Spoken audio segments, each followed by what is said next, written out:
అంటే భాష మర్యాద రూల్ ఆఫ్ లా మన రాష్ట్రంలో ఇప్పుడు లేదంటారా? ఉంటే రూల్ ఆఫ్ లా అనేది ఏం లేదండి. ఇప్పుడు ఐఏఎస్లు ఉన్నారు కదా సార్, వాళ్ళు ఏం చేస్తున్నారు? ఐఏఎస్లు ఏం చేస్తారండి? ఇప్పుడు ముఖ్యమంత్రి తను రాజ్యాంగం మీద చేసిన ప్రమాణాన్ని ఉల్లంఘిస్తున్నాడు. భాష చక్కగా లేదు, ప్రతిపక్షాలను గౌరవించలేడు, ప్రజాస్వామ్యము లేదు, నిర్బంధం పెరిగింది, భూములు గుంజుకుంటున్నారు నంబర్ 1, ఇండ్లు కూలగొడుతున్నారు నంబర్ 2, ఇష్టం ఉన్నట్టు మాట్లాడుతున్నారు నంబర్ 3, ఓకే, తర్వాత నిర్బంధం చేస్తున్నారు. ఈ 4 ప్రజాస్వామ్యానికి వ్యతిరేకం. భూములు ఎట్లా, నువ్వు ఒకటి చెప్తున్నా మీకు, ఫస్ట్ రాగానే గవర్నమెంట్ నెగటివ్ ప్రాసెస్లో పాలన స్టార్ట్ చేసింది, కూలగొట్టడం. అంటే ఒక్క నిమిషం, హైదరాబాద్లో హైడ్రా పెట్టి కూలగొట్టడం మొదలుపెట్టాం. కూలగొడితే నేను, మా ఈటల రాజేందర్ గారు, మా కిషన్ రెడ్డి గారు, మా అందరం మేము వ్యతిరేకించినప్పుడు మళ్ళీ విమర్శిస్తున్నారు. విమర్శించినప్పుడు మేమేమంటున్నామంటే, మేము దీని మీద ఒక ఇంటర్నల్ ఒక మీటింగ్ పెట్టుకున్నాం. వివిధ డిపార్ట్మెంట్లో కూడా కావచ్చు, లేకపోతే టౌన్ ప్లానింగ్ కావచ్చు, లేకపోతే ఇరిగేషన్ కావచ్చు, ఐబీఓలు కావచ్చు, అడ్వకేట్స్, న్యాయ వ్యవస్థ అందరినీ పిలుచుకొని ఒక మీటింగ్ పెట్టి ఏం జరుగుతున్నది ఏమన్నా మాట్లాడి ఎంత ఘోరం అంటే, ఈయన అంత చట్టబద్ధ పాలన కాదు, చట్ట వ్యతిరేకమైన పాలన. సిటీలో నీకు మాస్టర్ ప్లాన్ సరిగా లేదు, రింగ్ రోడ్కి ఓ మాస్టర్ ప్లాన్, హెచ్ఎండిఏకి ఓ మాస్టర్ ప్లాన్, ఎయిర్పోర్ట్కి ఓ మాస్టర్ ప్లాన్, రోడ్ అవతల ఓ మాస్టర్ ప్లాన్, రోడ్ యువతలో ఓ మాస్టర్ ప్లాన్. ఇవన్నీ అట్లున్నాక మాస్టర్ ప్లాన్లో చెరువులు కుంటలు ఇంక్లూడ్ చేయలేదు. ఈ అర్బన్ లేక్స్ అంటాం, రూరల్ లేక్స్. చెరువులు కుంటలు అర్బన్ లేక్స్లో ఫోర్షోర్ ఏరియా పోయింది, దాని వెనక ఇరిగేషన్ పోయింది. వీళ్ళు ఏం మోసం చేసిన, ప్రజలను ఎట్లా తెచ్చగొట్టారు, మేము కుంటల చెరువులు కాపాడతాం అనగానే పబ్లిక్ ఏమన్నా కుంటల చెరువులు కాపాడతాం. మీ ఎంపీ బీజేపీ ఎంపీ గారు ఒక సందర్భంలో కొండా విశ్వేశ్వరరెడ్డి గారు హైడ్రా మంచిదే, దాన్ని సపోర్ట్ చేయాలి, ఇల్లీగల్ గా ఉన్న కన్స్ట్రక్షన్స్ కూలగొట్టాలని చెప్పి మీరు మీటింగ్ పెట్టినా అంటే కుంటల చెరువులు కాపాడుతాను అన్నప్పుడు ఎవరైనా ఎమోషన్ అవుతారు, అది కాపాడుతాను కదా మంచిదే కదా అనుకుంటారు. కానీ ఉద్దేశం అది కాదు. ఇప్పుడు నీకు అర్బన్లో ఉన్న ఏదైతే కుంటల చెరువులు అర్బన్ లేక్స్ ఉన్నాయో వాటికి ఫోర్షోర్ ఏరియా లేదు, క్యాచ్మెంట్ ఏరియా లేదు, బ్యాక్ ఇరిగేషను లేదు. లేనప్పుడు దేనికి పనికి వస్తాయి అవి? దాంట్లో ప్రైవేట్ ల్యాండ్స్ ఉంటాయి శిఖంలా. దాన్ని నువ్వు పర్కులేషన్ ట్యాంకా, డ్రింకింగ్ వాటరా, అది ఎంత ఉన్నది, అలా ప్రైవేట్ ల్యాండ్ ఎంత ఉన్నది, ఎక్కడి వరకు ఎఫ్టీఎల్ పెట్టినాం, అసలు ఎఫ్టీఎల్ అనేది పెట్టనే లేదు. అసలు అర్బన్ లేక్స్కు ఎఫ్టీఎల్ పెట్టకూడదను ఒక జీవో ఉన్నది. అర్బన్ లేక్స్ సుప్రీంకోర్టు ఏంటంటే, నువ్వు అర్బన్ అయినా రూరల్ అయినా నువ్వు కనుక భూమి ఎఫ్టీఎల్ ఫిక్స్ చేసిన తర్వాత ఎఫ్టీఎల్ లోపు ఉన్న ప్రైవేట్ ల్యాండ్స్ మాత్రం వాళ్ళకే ఉంటాయి. వాళ్ళు ఏదైనా ఇరిగేషన్ కానీ పంట కానీ ఇది చేసుకోవచ్చు, కానీ కన్స్ట్రక్షన్ పర్మిషన్ ఇవ్వద్దు, పొల్యూషన్ కానివ్వద్దు అని చెప్పింది సుప్రీంకోర్టు. ఇప్పుడు ఇవాళ నువ్వేం చేసినావు, 22,800 చెరువులో కుంటలు అర్బన్లో ఉన్నాయని చెప్పినప్పుడు వాటిని గుర్తించి వాటిని వ్యవసాయంలో వెళ్ళినప్పుడు ఏ పర్పస్లో దాన్ని డెవలప్ చేయదలుచుకున్నావు? నాకు ఒక చిన్న ఏ పర్పస్లో నువ్వు దాన్ని డెవలప్ చేయదలుచుకున్నావో దానికి లేక్ ప్రొడక్షన్ కమిటీ వేసి ప్రైవేట్ ల్యాండ్ ఎంతనో తేల్చి ఎఫ్టీఎల్ పెట్టి అవన్నీ ఫిక్స్ చేసి దానికి బడ్జెట్ కేటాయించి దాన్ని డెవలప్ చేసి అక్కడ ఉన్న చుట్టుపక్కల ఉన్న కాలనీలకు గ్రౌండ్ వాటర్ రీఛార్జింగ్, అప్పుడు దాంట్లోకి వచ్చే నాలాలు, డ్రైనేజ్ నాలాలన్నింటినీ డైవర్ట్ చేసి కట్టను స్ట్రెంథెన్ చేసి రింగ్ బండ్ చేసి దాంట్లో నీళ్లు నింపి డ్రింకింగ్ వాటర్కా, లేకపోతే దానికి ఇంకా వాటర్ రీఛార్జ్ కొరక దాని చుట్టూ గ్రీనరీ డెవలప్మెంట్ అది చేసి కాలనీస్కి ఉపయోగపడే విధంగా ఏదైనా చేసి దాని మీద ఇన్కమ్ జనరేట్ చేసినా ప్రజలకు ఉపయోగపడేవి చేసినా అర్థం ఉంటుంది. అవి ఏమి లేవు, ఎఫ్టీ లేదు, మను లేదు, ఏది లేదు. టకటగా పోయి నువ్వు ఎఫ్టీఎల్ ఉన్నావు అనుకో, ఎఫ్టీఎల్ పరిధిలో ఉన్నదని గవర్నమెంట్ పాలసీ లేకుండా పనిచేస్తుంది సార్. పాలసీ లేదు, మను లేదు, ఏది లేదంటాం కదా. ఇప్పుడు ఎందుకు పని చేసిండ్రు? జైలుకు పోతారు వీళ్ళంతా. కరెక్ట్గా కోర్టు కనుక డెసిషన్ తీసుకుంటే జైలుకు పోతారు. కూలగొట్టినాయని అంటే వాళ్ళకు ఒక పర్పస్ ఉన్నది. ఇవి కొంతమంది వాళ్ళు కూలగొట్టినంత పేదలే, ఒక్క ఇన్కన్వీనియన్స్ తప్ప అంత పేదలే కూలగొట్టిండ్రు. ఆ పేదలే కూలగొట్టగానే టకటక ఇన్కన్వీనియన్స్ కూలగొట్టగానే వాళ్ళకు కొన్ని ప్రయోజనాలు, సీటు కాపాడుకునేందుకు వాళ్ళు కొన్ని ఆర్థిక ప్రయోజనాల కొరకు కూలగొట్టగానే ఎవరెవరైతే ఇలాంటి పెద్ద పెద్ద బిల్డర్స్ ఎవరు ఉన్నారో వాళ్ళు వస్తే వారు కలుస్తారు, వాళ్ళ ప్రయోజనాలు నెరవేరినాక అది బంద్ పెట్టారు. ఇది ముందే చెప్పినాం మేము. అంటే ఉండదా హైడ్రా అనేది ఉండదంటారా? హైడ్రా ఎక్కడ మన ఇక్కడ ఏం చేస్తారండి, ఎక్కడ చేస్తారు చెప్పండి? ఒకవేళ లీగల్గా లేవని ఇప్పుడు ప్రభుత్వమే తప్పు చేస్తుంది. నువ్వు బిల్డింగ్ రెగ్యులేషన్ స్కీమ్ ఎందుకు పెట్టినావు? 2 అంతస్తులు కట్టాల్సిన పర్మిషన్ 4 కడితే రెగ్యులరైజ్ చేస్తున్నావు, కానీ కూలగొడతలేవు. అంటే రెగ్యులరైజ్ చేయి.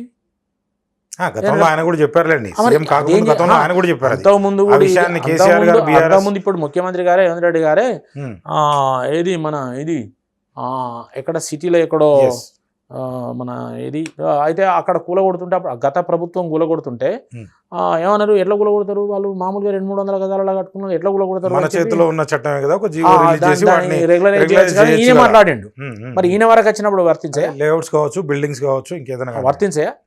కాబట్టి ఈ రకంగా నేను ఏమంటున్నా అంటే ఇది ఈ విధంగా అక్రమంగా కూల్చివేతలు, వాళ్ళ కడుపు నింపుకోవడం, కుర్చీ కాపాడుకోవడం, అధిష్టానాన్ని సంతృప్తి చేయడం, దీని కొరకు దాన్ని వాడుకున్నారు. ఇది ప్రజా వ్యతిరేకం కదా, ప్రభుత్వ వ్యతిరేకం కదా, ఇప్పుడు ఆపేశారు ఒకటి. రెండోది, ఇప్పుడు మళ్ళీ మేము కంపెనీలు పెడతాం, అవి పెడతాం, ఇవి పెడతాం అని చెప్పి గుంజుకుంటున్నావు బలవంతంగా. ఎట్లా గుంజుకుంటావు నువ్వు? నేనేమంటున్నా, ఎట్లా గుంజుకుంటావు నువ్వు స్టేక్ హోల్డర్స్తో మాట్లాడాలి. వాళ్ళు ఎవరైతే నష్టపోతున్నారో వాళ్ళని కూర్చొని మాట్లాడాలి. వాళ్ళకి ఇలా మార్కెట్ వాల్యూ ₹1,00,00,000 అనుకో ఎకరం, నువ్వు 5 లక్షలు 10 లక్షలు ఇస్తే ఎట్లా? లేదు సార్, చెప్పారు ఆ స్టేట్మెంట్ చెప్పారు సార్.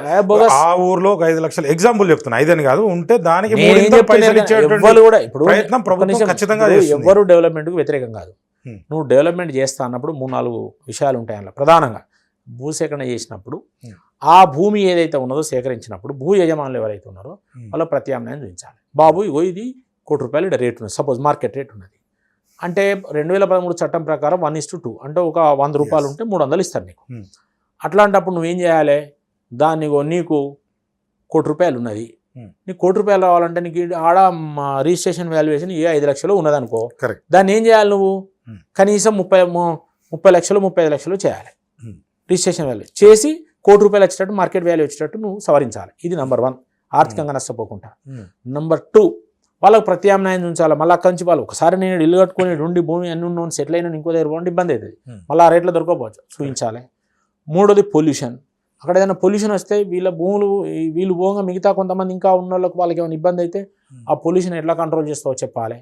ఈ రకంగా స్టేక్ హోల్డర్స్తోని వాళ్ళతోని మాట్లాడి కూర్చునిబెట్టి వాళ్ళకి కావాల్సిన నష్టపరిహారం ఇచ్చి వాళ్ళకు రిహాబిలిటేషన్ ఇచ్చి వాళ్ళకు మళ్ళీ ఎక్కడన్నా ప్రత్యామ్నాయం నుంచి అట్లా ఒక మర్యాద ఒక పద్ధతి పడి పోవాలి ప్రభుత్వం. పోకుండా నువ్వు బుల్డోజు పెట్టి కూలేసేసి నీకు ఇప్పుడు అంతకుముందు కుటుంబ పాలన, ఇప్పుడు నీది కుటుంబ పాలనే, నీ అన్నదమ్ములు ఇన్వాల్వ్ అవుతారు, మీరు ఇన్వాల్వ్ అవుతారు, అందరు ఇన్వాల్వ్ అవుతారు, ప్రజల మీద దౌర్జన్యం చేస్తారు, బెడ్లు పెట్టి జైలు ఎత్తారు. ఇక్కడ ఒక చిన్న విషయం చెప్పండి సార్, ఇప్పుడు సరే 1000 నుంచి 4000 ఏదో ఎన్ని ఎకరాలు చేస్తున్నారు లగచర్ల అటు సైడ్ అంతా ఓకే, సరే ఆయన అల్లుడు చేసుకుంటే ఎవరు పక్కన పెట్టండి, ఏదైనా కానీ లీగల్గా జరగాల్సిందే. గత ప్రభుత్వం కూడా 19,000 ఎకరాలు ఇదే సేమ్ ఫార్మా కంపెనీ కోసం అని కందుకూరు సైడు ఎక్వైర్ చేసింది. అంటే దాంట్లో ఒక 9,000 10,000 వరకు సర్వే చేయించారు. అది కరెక్ట్గా జరిగిందంటారా? ఇప్పుడు ఆ రోజు 14,000 ఎకరాలు వీళ్ళు కందుకూరు దగ్గర 19,000 ఎకరాలు చేసినప్పుడు వీళ్ళు వ్యతిరేకించారు. ఇదే మేము కాంగ్రెస్ పార్టీ వ్యతిరేకించింది. బస్సు యాత్రలు పెట్టిండ్రు, మేము వస్తే మా గవర్నమెంట్ వస్తే క్యాన్సిల్ చేస్తామని చెప్పారు. కానీ వచ్చినాక మళ్ళీ సెటిల్ చేసుకున్నారు. మీరు మంచి ప్రశ్న అడిగారు, వచ్చినాక సెటిల్ చేసుకున్నారు. అది సెటిల్ చేసుకునే దాని ముచ్చట మాట్లాడతలేరు ఇప్పుడు. అదంతే, ఆ 19,000 అంతే. ఆ హెడ్రోకి ఇచ్చిన భూములు మళ్ళీ అవి మేము రిటర్న్ తీసుకుంటామన్నారు, అది సెటిల్ చేసుకున్నారు. ఇట్లా ఎక్కడెక్కడ సెటిల్ చేసుకొని మాట్లాడుకొని గత ప్రభుత్వానికి వీళ్ళకి ఏం తేడా లేదు. కేటీఆర్ కూడా గట్టినే పరిశ్రమగా మాట్లాడదు, ఇప్పుడు కూడా ఆయన అట్టే మాట్లాడతాడు, ఈయన అట్టే మాట్లాడతాడు. వీళ్ళు రాజ్యాంగానికి అతీతులు, లేకపోతే వీళ్ళకు పరిచయమైన భాష, ప్రజాస్వామ్య విలువలు లేవు, మర్యాద లేదు, అహంకారం, డబ్బులు సంపాదించడం, బెదిరించడం, దౌర్జన్యం చేయడం, అరెస్టులు చేయడం, ఇవే కదా వీళ్ళు చేసేది. లేకుంటేనే ప్రజలు నమ్ముతారు, ఓట్లేస్తారు. కాబట్టి ఇప్పుడు ఇప్పుడు ఇప్పుడు 10 ఏళ్ళు వాళ్ళ అధికారంలో ఎందుకున్నారు అంటే కారణం ఏంటంటే తెలంగాణ తెచ్చిన కాబట్టి కొంత సెంటిమెంట్గా నడిచింది. ఇప్పుడు ఈయన 11 నెలలకే 11 ఏళ్ళ పరిపాలనకు ఎంత చెడు పేరు చేస్తే ఎంత అయితే విరక్తి అంత విరక్తి ఇప్పుడే వచ్చేసి. కాబట్టి ఈ రకంగా నేను ఏమంటాను, కూల్చివేతలు అక్రమంగా కూల్చేసిండ్రు, చట్టబద్ధంగా కూల్చేయలేదు. మరి ఇప్పుడు ఇప్పుడు ఉన్నాయని చట్టబద్ధం, ఎన్ని పెద్దోళ్ళ అందరూ ఇడిచిపెట్టిండ్రు, చిన్నోళ్ళ అందరూ కూల్చేసిండ్రు, పెద్దోళ్ళ ఎంతో కలెక్షన్ చేసుకున్నారు. ఇది ఒకటి. రెండోది భూములు గుంజుకుంటున్నారు. గత ప్రభుత్వానికి తేడా ఉన్నది, అప్పుడు కూడా ఎస్సీల భూములు గుంజుకున్నారు, ఇతర భూములు గుంజుకున్నారు. 22A కింద ఉన్నాయని కూడా ఎవరిదైనా అది ఎస్సీ అయినా ఎస్టీ అయినా ఎవరిదైనా కానీ ఏదైనా కానీ డబ్బులు అంతే ఉంటాయి, అందరికి అదే రెగ్యులరైజ్ చేయలేదు. గత ప్రభుత్వం భూముల విషయంలో ఏం దుర్మార్గం చేసిన వీళ్ళు అదే చేసిండ్రు. అవి గట్లనే గుంజుకుంటున్నారు, భూములు గుంజుకుంటున్నారు, కూల్చివేస్తున్నారు, నిర్బంధం పెడుతున్నారు, కేసులు పెడుతున్నారు, జైలు పంపుతున్నారు, ఏమైనా మాట్లాడారు, దుర్భాషలాడు. ఇంకొక విషయం సార్, ఇక్కడ చిన్న గత ప్రభుత్వం ఇవి 4 చేసింది. అంటే లీడర్లను, ప్రతిపక్షాలను బూతులు తిట్టడం, నిర్బంధం చేయడం, కూల్చివేయడం, గుంజుకోవడం, కరప్షన్, అవినీతి, పర్సంటేజ్లు, ఈ గవర్నమెంట్ ఇంతగానే ఎక్కువ చేస్తాను. మరి మీరు కేసులు పెట్టచ్చు కదా సార్? ఏం కేసులు పెడితే దానికి ఏమైనా ప్రూఫ్ ఉంటుంది? కేసులు సెంట్రల్లో అధికారంలో అట్లా ఉన్నారు మీరు. అట్లా రావండి. ఇప్పుడు అట్లా కాదు సార్, ఇప్పుడు ప్రతిసారి ఇంటర్వ్యూలో ఫెడరల్ సిస్టంలో ఒక ప్రభుత్వం పరిపాలించినప్పుడు ఏదన్నా రికార్డెడ్గా దొరికితే పెడతారు. ఇప్పుడు మన లిక్కర్ కేసు పెట్టిండ్రు, రికార్డెడ్గా దొరికితే పెడతారు. రికార్డెడ్ ఏం దొరుకుతాయండి? రికార్డెడ్ దొరికితే అవి రుణమాఫీ అరకొర చేసిండ్రు, కౌలు రైతులను పక్క పెట్టేసిండ్రు, రైతు కూలీలకు 12,000 ఇస్తున్నారు, అది ఇవ్వలేదు. మరి అప్పులు తెమ్మంటారు. అప్పుడు తెలియదా మరి నీకు ఇంత మిచ్చి కట్టదు? హామీలు ఇచ్చినప్పుడు సోయలేదా? నువ్వు కొనకున్నా 20,000 పోతుంది రైతుకు. నువ్వు ఎట్లా ఇచ్చినట్టు బోనస్? మార్కెట్లో 2,800 ఉంటే వాళ్ళు 3,300 ఇవ్వాలి. ఇప్పుడు మార్కెట్లో 3,000 ఉన్నా కానీ 500 ఇవ్వాలంటారు. మోసగాళ్ళు రాజ్యాన్ని పరిపాలిస్తారా? నువ్వే చెప్పినావు కదా అమెరికాలో మేము మోసం చేస్తాం. ఈ ముఖ్యమంత్రి మర్యాద లేదు. ఇప్పుడు రేవంత్ రెడ్డి ఎప్పుడు వీకేయాలని చెప్పి 2-3 తిరుగుతున్నారు.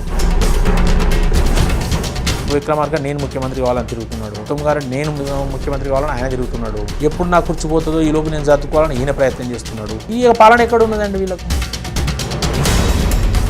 అన్పార్లమెంట్ భాష, తంతం, వంగబెట్టి సంపుతాం, చెప్పుతోని కొడతా, తొక్కుకుంటా పోతాం, బూతులు మాట్లాడుతున్నాడు. నువ్వు రాజ్యాంగం మీద ప్రమాణం చేసి రాజ్యాంగ వ్యతిరేకంగా మాట్లాడచ్చు. ముఖ్యమంత్రి రాజ్యాంగం మీద చేసిన ప్రమాణాన్ని ఉల్లంఘిస్తున్నాడు. మేము అట్లాంటి పిచ్చి హామీలు ఇవ్వం కదా. హామీలు ఇస్తే నెరవేర్చాలండి.